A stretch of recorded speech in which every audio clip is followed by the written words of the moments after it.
I'm salt of the earth. I don't know how to love. Yeah. Thank you.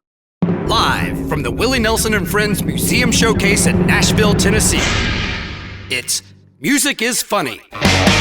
Musicians talking to comedians about music and comedy. With your hosts, Raelyn Nelson and Jonathan Bright. Smoking, I'm so high, I keep toking, I'm drunk, but I'm still drinking too. Welcome back to Music is Funny. I'm Raelyn Nelson. And I'm Jonathan Bright from the Raelyn Nelson Band, back with another ridiculous and unnecessary intro. Eddie Pepitone. Hi. Hi, Raelyn. How are you? Pretty good, I don't mean to brag. Thanks for doing this with us. This is my co-host, JB. How you doing, man? Hello. Hi, JB. Nice to meet you, brother. Where are you guys, by the way? We are in my grandpa's museum on Music Valley Drive in Nashville, Tennessee. Oh, wow. Willie Nelson and Friends Museum and Showcase. Oh, wow. Now I have an in to that museum. Yeah. Whenever you're in Nashville, come on down. Yeah, we were in Nashville. Well, we were supposed to be in Nashville, but I got COVID. And again, that's not to brag. Yeah. So you got plans to come back? Yeah. I'm not sure when. I think early next year, but my schedule is so. Do you guys do the road a lot? Yes. Is that? We should talk about that a little. I don't know. You guys just go all over the place, right? On what you talk about. But I'd like to talk about doing the road and maybe get some tips from you guys how to stay sane and relatively healthy. Well, we can get tips from you too, because you've been doing it longer than we have. Not really. I only started kind of recently really hitting the road a lot. Oh, okay. Yeah. And you're in LA? You're in New York? I'm in LA, yeah. Okay. And so when you get on the road, are you staying right close to the West Coast, or are you going everywhere? Everywhere. Yeah, it's hard to fly everywhere, right? I hate flying. Oh, yeah, I hate flying too. I mean, there's ways to make it a little better, like TSA pre, know. We have that. I'm always trying to upgrade my fucking seats, even though I don't have the money. I'm like, how much for the upgrade for a lug like me? Yeah, I don't get in fights usually, except for on planes. On planes, I've gotten in. You don't get what? Oh, fights. Yeah. Fights, yeah. I'm not even that kind of person, but then something about maybe it's the what is it? What is the altitude? You've come close to being one of those people they have on the phone and you go viral for an outburst. There's been a couple of different times that it's just been kind of bad, but I hate flying. But you're from New York originally, right? Yes. So it's much easier to tour out of New York than it is Los Angeles, I would imagine. I would think, right? Why is? Yeah, I guess so. More cities around, just true. Within 10 hours. And now I'm in LA, man, and wow. Because you guys have to make that long flight into the middle of America before you even, you do your West Coast stuff, and then I'm sure it's a long flight in, and then you get out and start working from there. Yeah. But anyway, you want to start? Because Oh yeah, we're started. Keep all of this shit. Yeah, we started. Yeah, oh, okay. Yeah. Not wasting any time. Yeah, good. You guys go right into it, right? How long you been doing the podcast? So we started during the pandemic. Before the pandemic, or even now when we're on the road, we only listen to stand-up comedy because we don't agree. Oh, that's right. I heard you say that. I was listening to my crazy friend Sam Tripoli's interview with you yesterday. That was so much fun. Yes. I mean, as soon as he said dragons, I was like, I believe wizards. Wizards, dragons. Sorry, dragons are in my head because of House of Dragons. Well, wizards came up within the first 45 seconds and we're off. Yes. It's funny that I associate dragons with wizards too. Yes. I'm such a, I'm the opposite kind of like dragons and wizards. I'm like, can I get a bagel? I'm salt of the earth. I don't know how to love. Yeah. Thank you. I'm like so like locked in to like practicality and like just like there's no, what are you talking about, wizards? And I dated a woman for a while who is into like witches and wizards and dimensional consciousness, and I'm like, look, baby, I stopped doing acid a long time ago.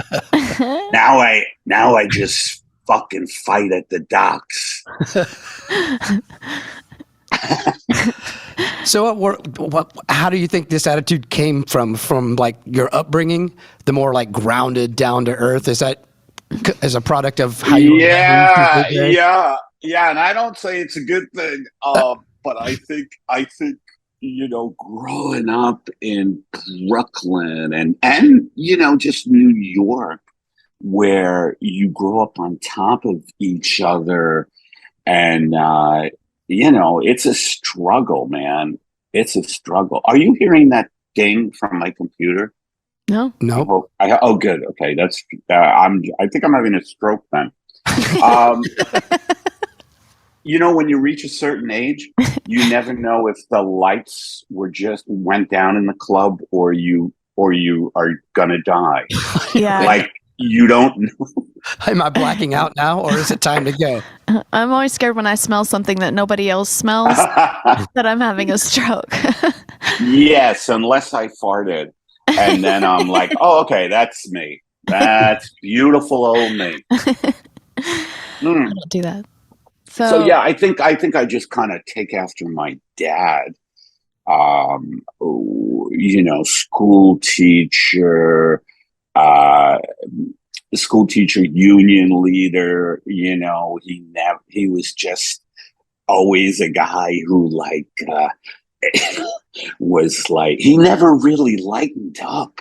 You know what I mean? I feel like to be into witches and wizards, there's gotta be some lightness in your life. Do you agree with that? There's gotta be this like space, like you have to have this space to believe in that, instead of being like, I gotta get that. Your Uncle Ray just broke his cheekbone. Right. And yeah, you're probably right, because when you're on top of each other like that, you don't have time to think outside. Like there's so much around you and so much coming at you. You don't have time to sit back and daydream a lot. Yeah. You know what I've really gotten into? That my nickname is, by the way, I think it's hilarious that I always podcast, you know, when I'm podcasting from my place, I have a big picture of me. But you guys have that too, so that's nice. But it's so funny because I'm on business meetings, just like, look at me, huh? The bitter Buddha. Look at me. Yeah, but what I wanted to say was that, you know, as far as, you know, all this stuff coming at you growing up in New York, I've been trying to get into real, like, are you guys into Alan Watts and Ram Dass and like all of that? Eckhart Tolle is, that's where I go to try to like get some space, you know, and it's very difficult because I realize that my mind never shuts off, and it's a drag, really. Yeah. I have the power of now, but I put it on a shelf to read later. Oh, okay. No, it's not. It's not even my joke. It's my Aunt Amy's joke. But I love The Power of Now. I've actually have read that book. It's great. I'm so into. I just listen to it. Yeah, I listen to all that stuff. I go on YouTube and I'll listen to Alan Watts for hours, or Krishnamurti, like all that stuff, you know. And you know, it helps. It helps, but make meaning of this crazy thing we call the world and the universe. Yeah. And something about Alan Watts' voice too is very soothing. Oh, yes. You believe him because his voice is just like, okay, he knows what he's talking about. Yes. And then I read that he died an alcoholic, and I was like, fuck. Yeah. That's why I connect with him. Charles Manson had a sweet talking voice too, you know. So did he? I hear he did. I never got in. I never got into Manson. I liked his early work, and then I feel like he totally sold out. So we should. We should get out. Let's get this out of the way. Yeah. So we actually start every podcast by asking, "What's the first music you remember loving as a kid?" Okay. Very, very, very, very first thing you remember as a kid. Well, I'm 63, and again, that's not to brag. So the very first music, man, was the Beatles. Yeah. It was the Beatles. And, when did Remember they the song? come on? Do you remember the song that, It could have been Love Me Do. Okay. That pops into my head. But, Love Me Do. Yeah. But, oh, man, I was, the Beatles really, were just, totally, made me want to smoke weed. So were they like aliens? Everybody describes it that saw it happen. It's like people from another planet just landed and pulled this off, and it's apparently hard to describe the effect it had on the world. Yeah. For me, I'm living in Brooklyn, and I just hear the Beatles, and it just brought me happiness. I was like, oh, everybody's not depressed. I grew up in such a fucked up family, my mom, bipolar disorder, my father, just, kind of an angry, intense guy. And the Beatles come in, and I'm like, Love Me Do. Hey, maybe you guys should listen to this. We don't have to be this fucking depressed. Yeah. Somebody's having fun out there, folks. Yeah, there's the Beatles, there's the Wizards that I'm not really into. Now, so were your mom and dad, were they listening to music? You don't remember them listening to anything? They were now this was very funny. I always attack my family. But my dad was, I'm one of those guys who's like, I would be much fucking further ahead if it weren't for those pieces of shit. Now you sound like Raelyn.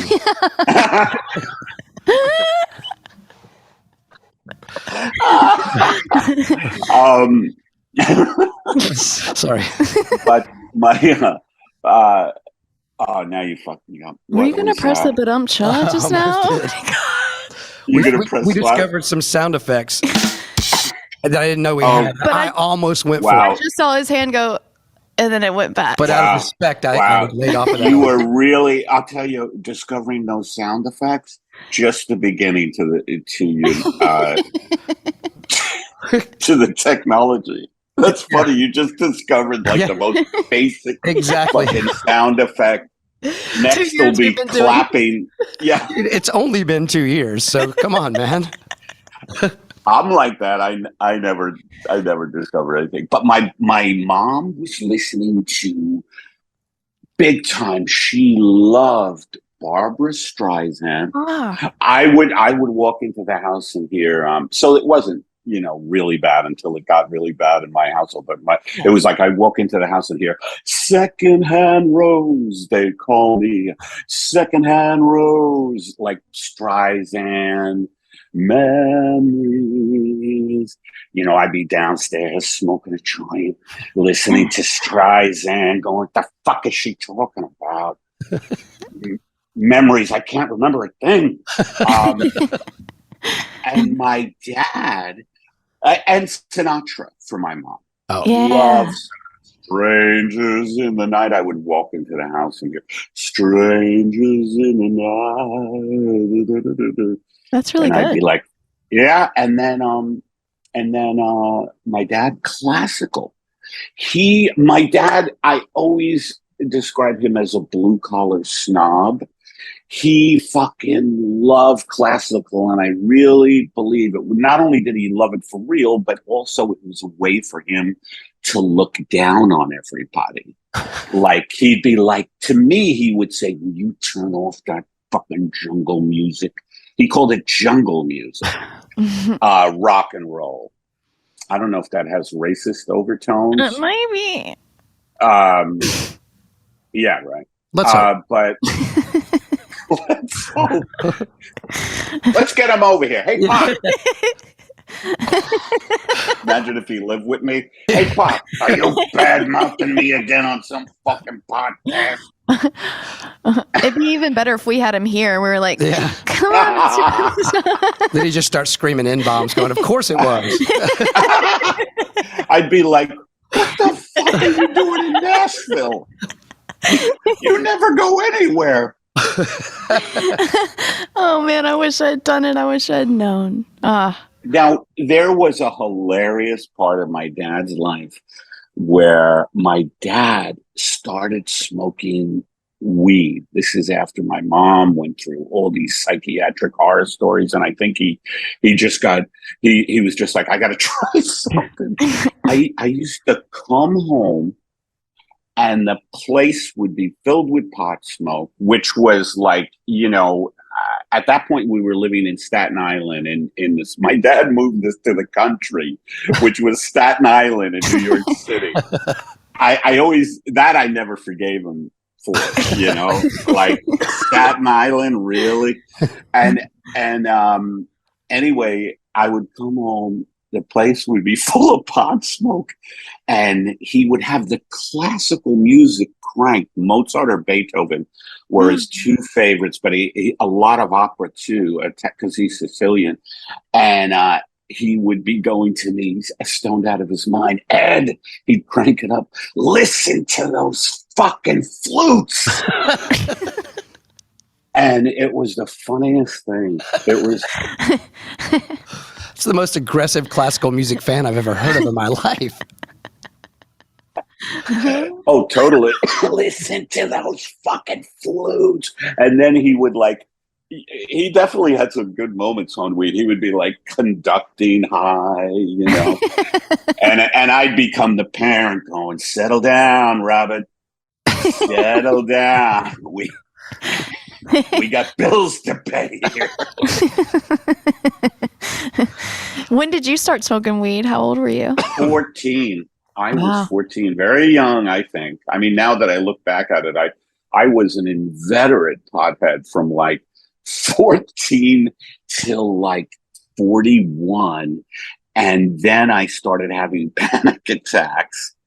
And I stopped, and I've been stopping and starting for many years now. Yeah. Okay. And now I'm I'm sober, but, my sponsor doesn't believe me, that kind of relationship, where I'm like, look, I'm sober today, huh? But who the hell knows what's going to happen, because there's a great movie that I just got invited to. And I love watching movies. It's so funny when I get on podcasts. I'm like, Eddie, I want you to be, this is me talking to myself in a mirror before the point. Eddie, I want you to be real, but don't ever forget, job one is to be funny. Now, go in there and eat some bread with butter.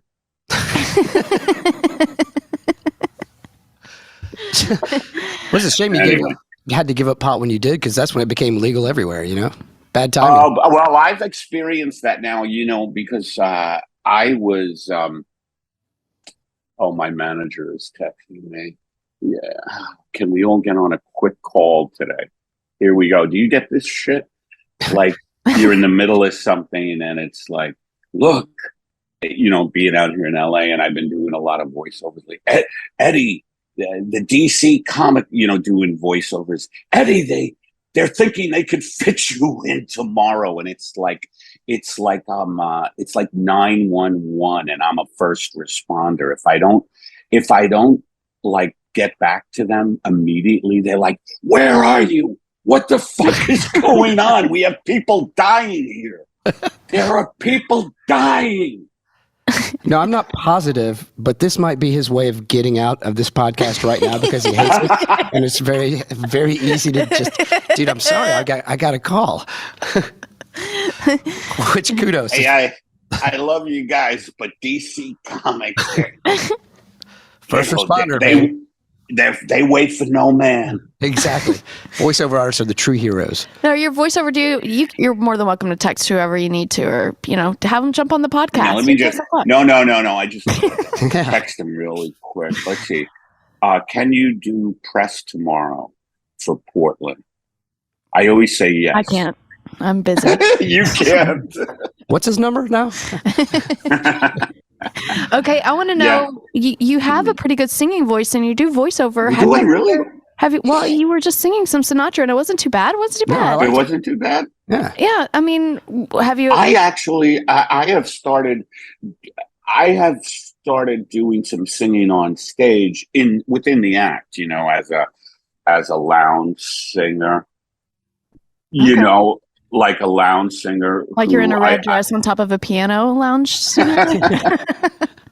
That would be actually very funny. Thank you for fabulous. Thank you. Voice. Yeah. Thank you for at least 10 to 15 minutes in my new act where if I could get a red dress that fits me, it would have to be definitely tailored. Anyway, you're not an off the rack kind of gal. And you have to get a I'm not an off the rack gal. But I do this thing where I say, I don't like the way singers bullshit. Like I say, they never really talk about reality. They're always like, I love you like a river. And I say, what the fuck does that even mean? I love you like a river. Why don't singers really sing the truth? Like, being married to you is a compromise, a very big compromise. You don't let me see the people I want to. That's right, you don't let me see the people I want to. You're usually right about them, but I have fun with them. Like shit like that. Did you ever try I like to sing. Did you ever try and be in a band as a kid? Yeah, I always, my big love, because, Beatles, and then, I think I grew up with the best rock music. And I grew up like The Who and Zeppelin and Hendrix. I was a huge Jimi Hendrix fan. I remember smoking weed, listening to Jimi Hendrix and just having my fucking mind blown. I was like 14, 15, listening to Hendrix, smoking weed, and I'm just stabilizing now from that, like from Purple Haze, and I always wanted to play the guitar, and I love electric guitar. I love the guitar, and I took lessons for a while, and never stuck with it. I always regret that, So yeah, I wanted to be a guitarist. I wanted to be, for sure. Let's talk some comedy. Who's you? First of all, who was your first favorite? Comedian. What's the first comedy you remember? Oh yeah, that's a good one too. Oh God, I loved Jackie Gleason, who was not a stand-up, but I grew up watching The Honeymooners. And I loved Gleason. He was big. He was a Brooklyn guy. People have described me as Jackie Gleason on acid, I think. It's not bad. Not bad is right. And to the moon, yeah. And I loved Gleason. I loved who else did I love when I was really, just getting into it? The Laugh-In was just happening. Was it called The Laugh-In with Dick Martin and Dan Rowan? And I loved Lily Tomlin. Yeah. I love just how subversive that was. And then my big stand-ups, I just was the biggest Richard Pryor fan. Like Richard Pryor inspired me to be a stand-up. And I always say now my top three are Pryor, Carlin, and Bill Hicks. Yeah, Bill Hicks was great. I saw him a couple times. You did? I never saw him live. He came through Nashville right after, I guess it was the Dangerfields Young Comedian Special, whatever. I think he and Dice were on there, maybe Dom Irera. But we just saw him on that, which wasn't even really Bill Hicks. He was funny. But we went to see him at Zany's and got a face full. I'm like, man. And of course, he came back another year or two, and we brought everybody back. Like, you got to see this dude, man. He is wild. Yeah. I mean, I just love him for his, the way he spoke, truth to power. You know, I love the way he went after, just like, hey, if you're in marketing, kill yourself. Like, no, seriously, this is not a joke. Yes. Oh, I know what Bill's doing. He's trying to get the demo, the 17 to 34 demo. No, I'm not. Kill yourself. Yes. I mean, that was like, to me, just like, oh my God, you can say that, you know? So how did you, yeah. Well, I was just thinking, so you watched these guys. At what point did you go, like, maybe I'll give that a shot? And how'd that go down? Well, I was always, and this isn't to come at you, I was always funny, you know, and I would. No, I'm just kidding. I'm joking. Hey, life happens, JB. Maybe you should try it instead of living in that fantasy world there in front of that fucking honeysuckle rose bus. No, I got so inspired by Pryor and, you know, the other, and Don Rickles was another one that I loved. I'm trying to think, I always leave out different people, but, you know, it was a classic story about me being super shy, awkward, you know, super shy, awkward. Really, the only time I felt any kind of like self-worth or like people would notice me was when I would tap into being funny, and I started being funny around my friends, and I never looked back. What's funny is your material is anything but shy and awkward and timid. You know what I mean? True. Completely. True. I know, but you know what? I think I developed that persona out of being so shy and awkward and insecure. Like the way, like it's the opposite of insecure. It's like this guy who's so fucking like outspoken and confident, you know?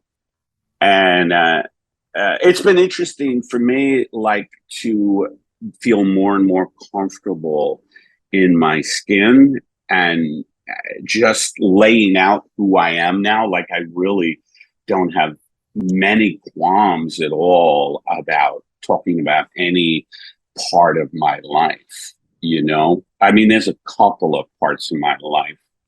I don't want to talk about the beachfront murders, but other than that, because you're one of the better ranters of all time, I gotta say. Thank you. Just loving to hear you go off, like all the old Mark Maron stuff, you know, back in those days, and yeah, ranting. Yeah, Maron, he's gotten too big for me. That prick.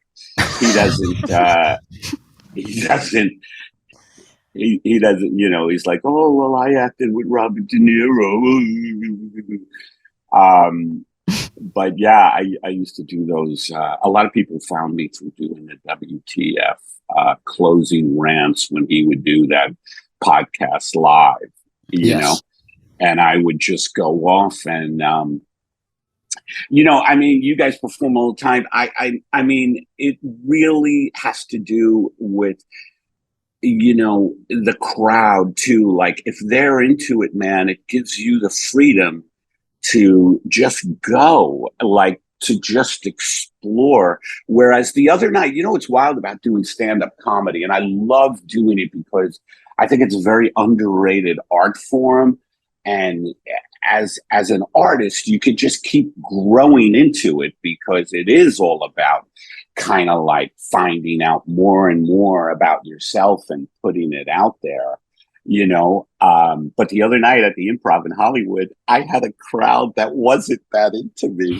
It was like, and I'm spoiled because when I go on the road, my fans come and I'm loved. And these people did, you know, half of them didn't hear him, know who I was, and know my comedy. That sounds fucked up, but know my comedy. And I got pissed at a couple of them because I wanted to say, like, you don't know comedy, you piece of shit. You just sit there and you stew in your fucking horrific life juices. Life juices. Yeah, that's the title of my new special. So what's the strategy when you get a crowd like that? Because I like the tact you just took. That would have been great to see. But... Well, I do kind of. I went on the attack a little bit with a couple of people who had faces like, I always use an old stock line, something like, did someone force you in here at gunpoint? You look very sad.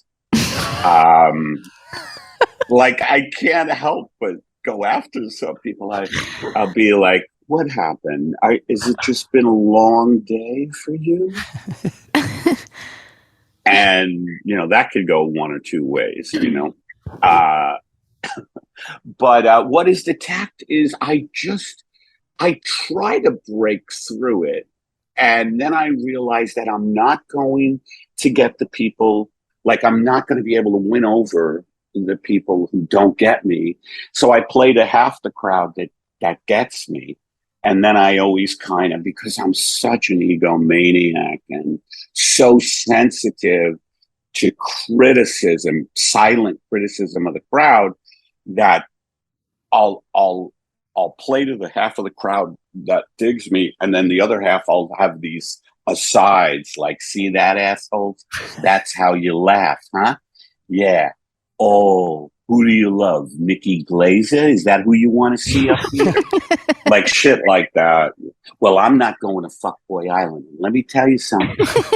The only way I would watch at Fuckboy Island is if there was a tsunami.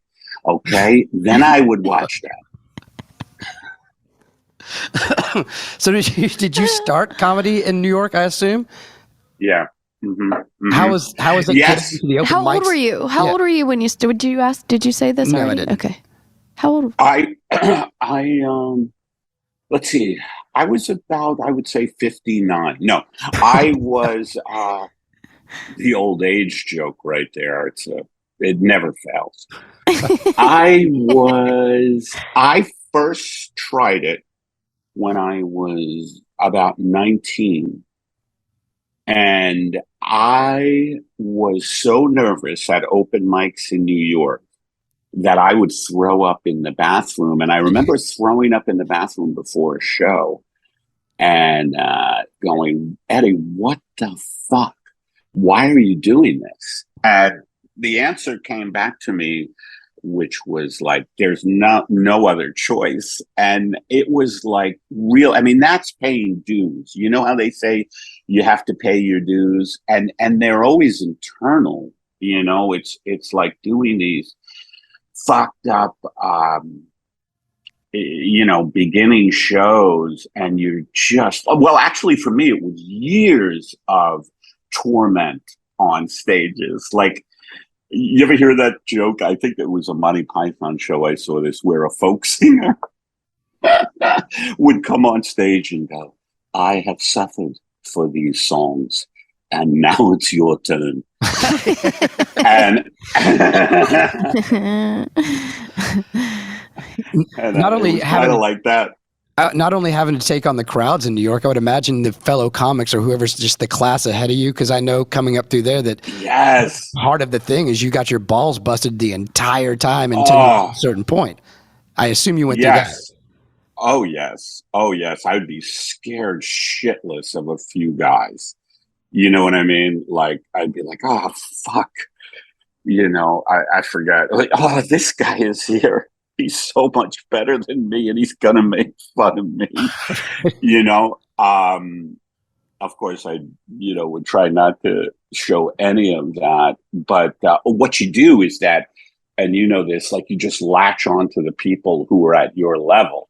Exactly. You guys, you go through it with the people who are at your level. And it really is like, that is so key, is having, is putting your ass out there and then finding other people who are doing that at your level. And you kind of just coax each other little by little. Some of them drop off. Some of them take their own lives, but you keep going. Who were some of those people that you were coming up with? Notables. Well, one of them was, do you know Ed Helms? Oh, yeah. Ed, we used to do, I'm just trying to give people who are pretty well known, Jen Kirkman. Yeah. We were all like in the basement. We used to do this restaurant in Manhattan called B3, Avenue B and 3rd Street. And we would all be down there. It was kind of cool, actually. It was like eclectic crowds on the Lower East Side, and then people stumbling in there who had no idea what was going to hit them in the face. But, there was just a bunch of us that I'm trying to think of other people. There were so many of us in New York who were doing that. But those are the two that pop into my head now. So how'd you get to Los Angeles? I know you've done a ton of spots on TV shows, movies, things like that. How did you get to that? Not to brag. Yeah, not to brag. But look, I got DC Comics. Can we hurry this up a little? Let me just 1 second, Wale. Look, I'm with the Nelson family. I can't, not Eddie Nelson. No, not the Ricky, Willie. The twins. I can't do a superhero voice now. No. But did you move to Los Angeles specifically? That was wild how that happened. What? Oh, I thought he said specifically. No, it's been mid-cough anyway. Oh. Pipe down over there. I can't let him get away with that. I'm sorry. Go ahead. No, I hear you. My podcast partner, I run through the fucking coals whenever I get the chance. I'll be like, did you just attack children? Anyway,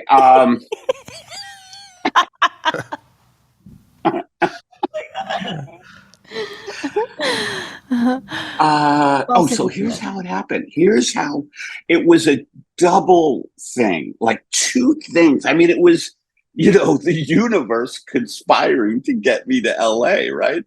One thing that happened was, do you remember the horrific reality show called Last Comic Standing? Oh, we've talked to a bunch of comedians that were on that show. Oh, really? Kathleen Madigan is here in town, so we become friends. God, did I fucking hate that. But my friend Rob Fox was directing the first season. Jay Moore was hosting it. Yep. And, there was this big process to try to get to get in it.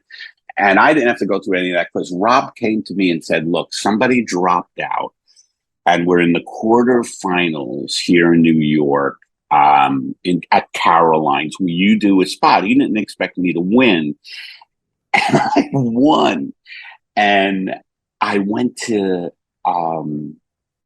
they flew me to Vegas and I did the semifinals and I got seen by a lot of people, including some LA agents and booker managers who got interested in me. And then the other thing that really took me to LA was I was in, I don't know if you know, but I was in the movie Old School with Will Farrell and Luke Wilson. Oh, cool. And Vaughn.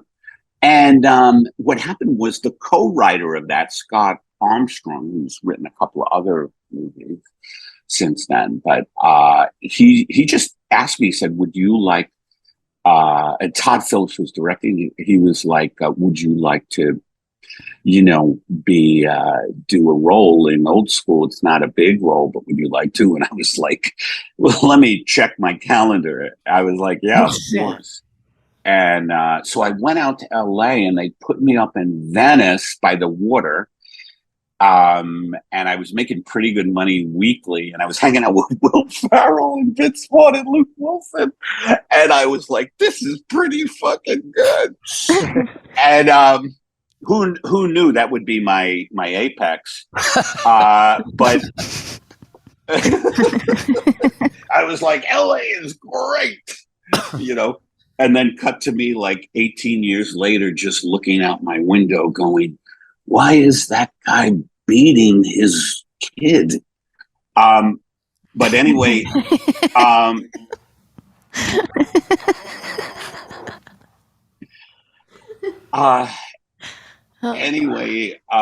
yeah. So I got to hang out with Vince Vaughn here in Nashville once because he hosted this show with my grandpa. My grandpa was doing an album with a bunch of different people, so a song with other musical. I remember Rob Thomas was there, Lee Greenwood, which may be just a Nashville person.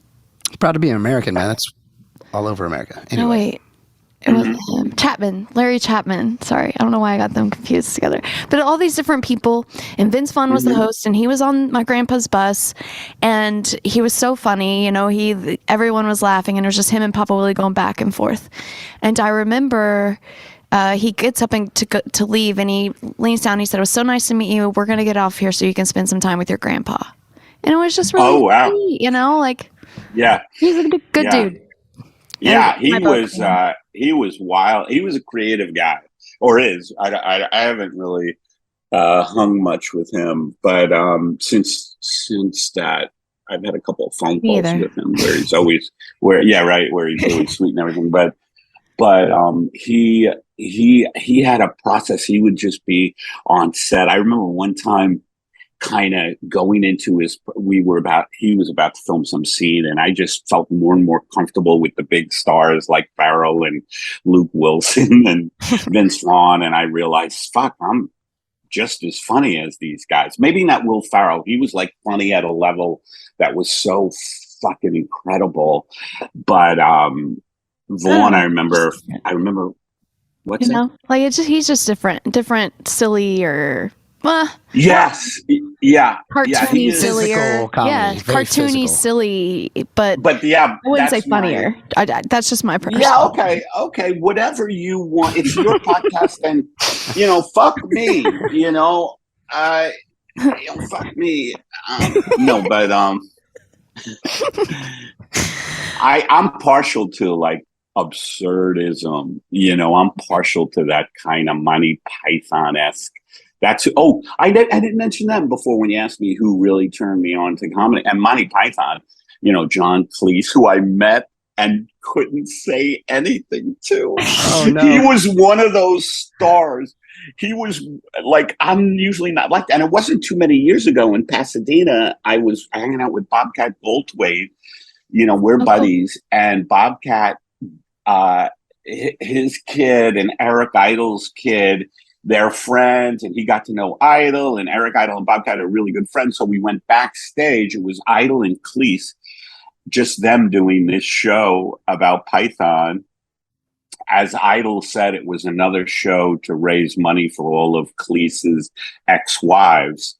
And anyway, we went backstage, and I got so fucking tongue-tied around John Cleese. I was like, what do I say to Cleese? And I just went and walked away. That's understandable. So bad. That's it was so bad. It's so funny. Where was I? This happens to me on stage. We were just talking movies, but while you're doing movies and guest spots on like Arrested Development, Always Sunny, that kind of stuff, did you get into a mode where you're in Los Angeles and sort of kind of doing comedy, but really auditioning and getting those roles? Or were you still pounding the comedy out while you were doing that? Yeah, I'm still doing that kind of thing, because right now, saying, "Oh, I've got to check in with DC." It's like getting jobs on TV and film and voiceover stuff is gravy compared to going on the road and like slugging it out. Even though I love meeting fans all over the country. I love being adored, like, Well, we all get into business. Yeah. It's like fans coming up to me and I'm like, yeah. Then they're saying, Eddie, you've meant so much to me. And I'm like, oh, please don't stop. Don't stop, because my parents never loved me. So just keep telling me these nice things. Oh, yeah. Okay, so before we let you go, I want to ask you, what's the first time you remember hearing about my grandpa? What's your own personal Papa Willie Oh, my God. Oh, Anything? my God. Well, now I have to tell you this, and I hope you don't get upset or anything. But I'm just such a rock and roll guy, Me too. that I wasn't exposed to your dad. I think the first time, your grandfather, the first time was through Dylan. My favorite all time. Another guy I wouldn't be able to talk to is Bob Dylan. I just fucking love Bob Dylan. I still watch YouTube videos and did you see the Rolling Thunder thing on Netflix? Yes. And I still fantasize that I have on his hat and that I'm singing those songs in that makeup. Like, I just want to be him. But anyway, he introduced me to Willie Nelson. I forget what song it was. I forget, but it was like one of the classics. And then I started listening and loved him. But I think it was Bob Dylan. They did a tour together. They did a tour together, maybe They early were playing 2000s. minor league ballparks. That's the one. And they came through. What were they doing? Playing minor league ballparks, like baseball Oh parks. shit! Because they played the one here in town, and they did a whole tour of minor league ballparks. Yeah, I was at the one here in town. That's great. Yeah. Oh my God! But he was kind of aloof. Have you guys met Dylan? I have not. Who? I did, at you, that Raelyn? At that show, but he's kind of aloof, and honestly, at that time, I was too young to know how cool it was. So I was a. Oh, really? I have a theory that Bob Dylan is hilarious, way funnier. I feel like he was really aloof, though. Yeah, but like I think, I can see that, but that's part of it too. But I think Papa Willie, with his the way he deals with the media and stuff like that. Like when he did the Victoria's Secrets ad, I think that's pro wrestling. He's just trolling everybody. That's what I think. I think so too, because I'm like, what is Dylan doing commercials? And I'm like, because I hate when celebrities do commercials, like big ones. And I'm like, but then with Dylan, I'm like, it's Bob Dylan. He's probably fucking with everybody. But I'm pretty sure he does have a really good sense of humor too. I mean, yeah, he's got to. Has to. Yeah. And the fact that he was aloof, just for me, adds more oh yeah, that motherfucker's aloof, that motherfucker. I wonder what song did they do? Did they do a song together? Him and Bob? No, I think Bob covered some of his tunes. Yeah. Okay. Yeah. Yeah. It's hard to keep up. So what's the road been? But he's one like Papa Willie, where if you say Dylan, you know who they're talking about. Yes. Yeah. If you say he's Willie, up people there. assume. Yeah. Yes. Those one-word icons, Elvis, Raelyn. Yeah. There's only another one-word Raelyn. Sorry. Man, fuck you. Why'd you bring that up? Shut up. What's the road been like for you getting back out on it? You said you've been hitting it pretty hard lately. Is it different than years ago? Because it is, that whole. Well, lately, the last couple of years, once I got vaccinated, I was just like, okay, I'm going out, and I'm going to do it. I made it. And then I got COVID twice. So it really kind of kicked my ass, but I'm ready to go again. I really got run down the last tour. We were going in the dead of summer, we're fucking driving from we went from Fort Collins to Lincoln, Nebraska, to Wichita, Kansas. You know, it was just too much. It was like I was telling the crowds, you know, because I think we're in dire straits ecosystem wise, and you know, with the climate breakdown, with the fucking global warming, and I'm like, I feel like me and JT. I tour with JT Habersat. I'm like I feel like me and JT are EMT workers rushing from city to city, while you people are just holding on for dear lives in droughts and floods and fires, and we're just rushing to get to you to tell you dick jokes. Save the day. Well, I do think it's cool that you were able to do comedy and do, you know, all the TV stuff, all the movie stuff, but, you know, people. Oh, that's right. We were talking about that. Yeah, but just how people will refer to you as a cult comic, but then you see like the documentary, the Bitter Buddha, and all these huge comics are talking about you, and it's like a lot of my favorite bands are like that. You know, there's a hardcore group of people, bands like The Replacements, Big Star, these bands that you're probably unfamiliar. Yeah, I love The Replacements. Hardcore group of people, and the music like Cheap Trick. Every rock musician loves the band Cheap Trick. And they've had huge hits. Cheap Trick. Cheap Trick. Oh, Cheap Trick. Yeah. Yeah. But I thought you said Dietrich, and I was like, oh, I got to check them out. This is a German EMD artist, yeah. But no, it's. I feel like your comedy falls into that category where like every musician talks about Cheap Trick. They've had big hits. You've been on stuff, so it's not like you like. Yeah. Nobody knows who you are, but the people that do what you do really respect it. You know. Yeah, yeah. Except the motherfuckers who are jealous. Like comics are such jealous people. Like some of the big comics who realize that I'm funnier than them. You know, they won't be generous. You know. Yeah. Because there's a certain like ego. Let's keep Pepitone down. Let's keep him at that level where he still is trying to get into pool parties in LA. I show up at pool parties in like, you know, those old timey bathing suits that men used to wear, the onesies. Oh yeah, the singlets. Yeah, I just the singlets. I just show up at a pool party with a singlet and a racing form in my other hand, and just go into like Jeff Garland's house or whoever, and just go, I need to let me. I was going to say, let me use your phone to place a bet at Santa Anita. And then I realized everybody's got a cell phone.